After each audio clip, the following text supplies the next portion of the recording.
திருத்தணியில் தமிழக வெற்றி கழக கட்சி ஒன்றிய செயலாளர் தலைமை உத்தரவை மீறி மீண்டும் அரசு பள்ளி மற்றும் ஆரம்ப சுகாதார நிலையங்களில் தமிழக முதல்வர் படம் வைப்பதும் சினிமா பாட்டுக்கு ரீல்ஸ் வெளியிடுவதுமாக இடையூறு ஏற்படுத்தி வரும் இவர்கள் மீது நடவடிக்கை எடுக்க கோரிக்கை எழுந்துள்ளது.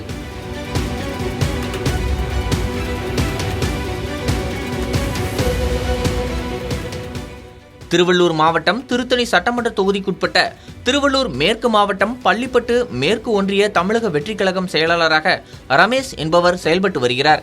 இவர் இந்த பகுதியில் உள்ள அரசு பள்ளிகள் மற்றும் ஆரம்ப சுகாதார நிலையங்களில் நேரடியாக எந்தவித அனுமதியுமின்றி இவரது ஆதரவாளர்களுடன் சென்று தமிழ்நாடு முதலமைச்சர் ஜோசப் விஜய் படத்தை வழங்கி சினிமா பாட்டுக்கு ரீல்ஸ் வெளியிட்டு சமூக வலைதளங்களில் அலப்பறை செய்து வருகிறார்.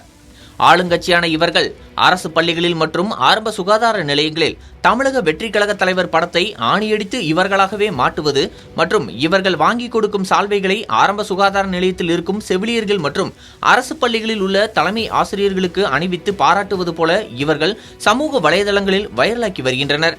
எனவே தமிழக வெற்றி கழக தலைமை ரீல்ஸ் வெளியிடும் நிர்வாகிகள் மீது நடவடிக்கை எடுக்க வேண்டும் என பொதுமக்கள் கோரிக்கை விடுத்துள்ளனர்.